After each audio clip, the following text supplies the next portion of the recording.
বরিশালের বানারীপাড়ায় প্রতিপক্ষকে মিথ্যে মামলায় ফাঁসাতে একটি পক্ষের বিরুদ্ধে ন্যাক্কারজনক পথ বেছে নেওয়ার অভিযোগ উঠেছে। উপজেলার চাখার ইউনিয়নের চালিতাবাড়ি গ্রামের জাকির হোসেন গংরা পরিকল্পিতভাবে একই তারিখে ঘটনাকে কেন্দ্র করে বানারীপাড়া থানা ও বরিশাল আদালতে ভিন্ন ভিন্ন অভিযোগে দুটি মামলা দায়ের করেছেন। থানায় দেওয়া অভিযোগে শ্লীলতাহানি চেষ্টার মতো গুরুতর অভিযোগ না থাকলেও পরবর্তীতে আদালতে দায়ের করা মামলায় সেই অভিযোগ সংযুক্ত করা হয়েছে, যা মিথ্যাচারের প্রমাণ দেয়। অন্যদিকে ভুক্তভোগীরাও উল্টো মারধরের শিকার হয়েছেন বলে সিসিটিভি ফুটেজে প্রমাণ মিলেছে। বিস্তারিত থাকছে বানারীপাড়া প্রতিনিধি এর প্রতিবেদনে। বরিশালের বানারীপাড়ায় প্রতিপক্ষকে ফাঁসাতে একই ঘটনাকে কেন্দ্র করে থানা ও আদালতে ভিন্ন ভিন্ন রূপে মামলা দায়েরের অভিযোগ উঠেছে জাকির হোসেন, হেমায়েত ও জিয়া গংদের বিরুদ্ধে। গত 7 অক্টোবর রানু বেগমের বসতঘরের চারপাশে জাকির হোসেন গংরা মালামাল রেখে ঘরটি দখলের চেষ্টা করেন। এর প্রমাণ রাখতে রানু বেগম ঘরের পাশে রাখা মালামালের ভিডিও ধারণ করলে জাকির হোসেন বাদী হয়ে ওই ঘটনাকে কেন্দ্র করে 8 অক্টোবর রানু বেগম সহ 4 জনকে বিবাদী করে বানারীপাড়া থানায় একটি লিখিত অভিযোগ দায়ের করেন, যেখানে মালামাল বের করে জোরপূর্বক ঘর দখলের অভিযোগ আনা হয়। এই ঘটনার আগে রানু বেগম ঘর থেকে উচ্ছেদ হতে পারেন, এই আশঙ্কায় তিনি বরিশাল আদালতে ফৌজদারি দণ্ডবিধি 144/145 ধারায় একটি লিখিত অভিযোগ দায়ের করেন। 9 অক্টোবর এএসআই মাহফুজ থানায় দায়ের করা অভিযোগের তদন্তে ঘটনাস্থলে গেলে জাকির গংরা ঘরে প্রবেশ করে হট্টগোল সৃষ্টি করেন। পরিস্থিতি সামাল দিতে এএসআই মাহফুজ ঘরটি তালাবদ্ধ করে চাবি নিয়ে যান। পরে 12 অক্টোবর আদালতের নোটিশ পেয়ে এএসআই মাহফুজ রানু বেগমের হাতে চাবি বুঝিয়ে দেন। এদিকে 8 অক্টোবরের একই ঘটনাকে কেন্দ্র করে জাকির হোসেন পরে বরিশাল আদালতে 11 জনকে বিবাদী করে শ্লীলতাহানির চেষ্টা, ভাঙচুর ও লুটপাতের অভিযোগ সংযুক্ত করে আরেকটি মামলা দায়ের করেন। অথচ বানারীপাড়া থানার দায়ের করা অভিযোগে শ্লীলতাহানির কোনো তথ্য ছিল না। ভুক্তভোগীরা প্রশ্ন তুলেছেন, একই ঘটনায় কেন 2 স্থানে 2 ধরনের অভিযোগ আনা হলো?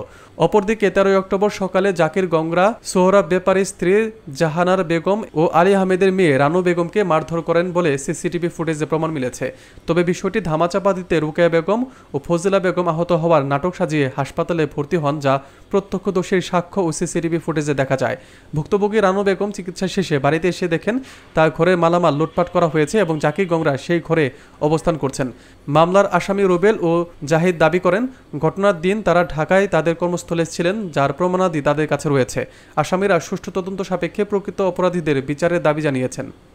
আমার আম্মার রেশন কার্ডে চাউল আনতে গেছিলাম, তা আমি খুব অসুস্থ ছিলাম। আমি ব্রিজে ডালে নামছি, নামি ওখানে আমি বসছি, আমার শরীরে খুব ক্লান্ত। আমি অপারেশনে ঢুকি, পরে বসছি, বসার পর দেখলাম চারিপাশে মহিলার এখানে জড়ানো, মানে খারানো আর কি, দাঁড়ান না হয়েছেই করতেছে। আমি আস্তে আস্তে খুব সোলো একটা আস্তে আস্তে আটকাছি এর মধ্যে দেখলাম এখন মহিলা ডলিয়ে পড়ছে, হয়ে পড়ছে। আমি দাঁড়িয়ে আছি একটা রাস্তায় দাঁড়িয়ে। এই ঘরটায় আমি 1.5 বছর ছিলাম।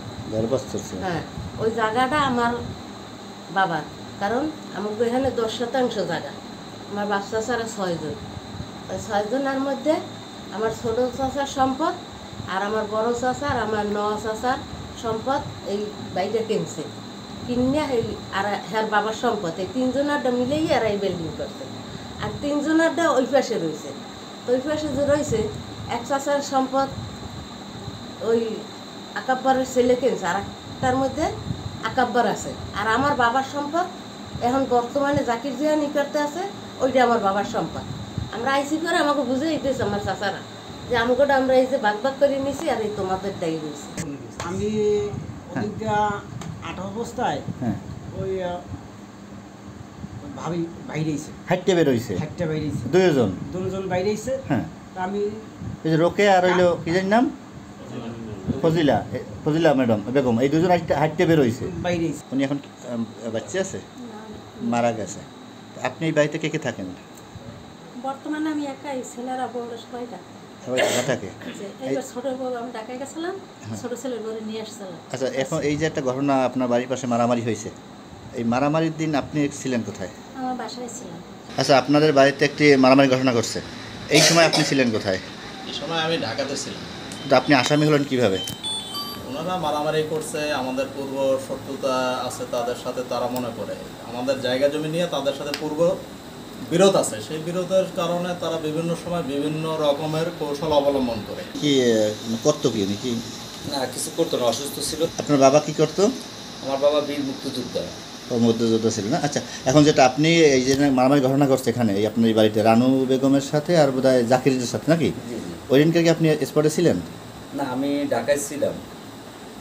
বাণীপাড়া ছিলেন না? না, বাণীপাড়া ছিলাম না। তাদের কাছে আমার এইটুকুই আবেদন, আমি ঢাকায় থেকে খুব কষ্ট করে আমি জিনিস ধরছি, এই মাল জিনিসগুলো আমার লুটপাট করে ফেলাইছে। এখন আপনাদের কাছে আবেদন যে আমার এই মাল জিনিসগুলো আপনারা আমার একটু উদ্ধার করে দেন দয়া করে।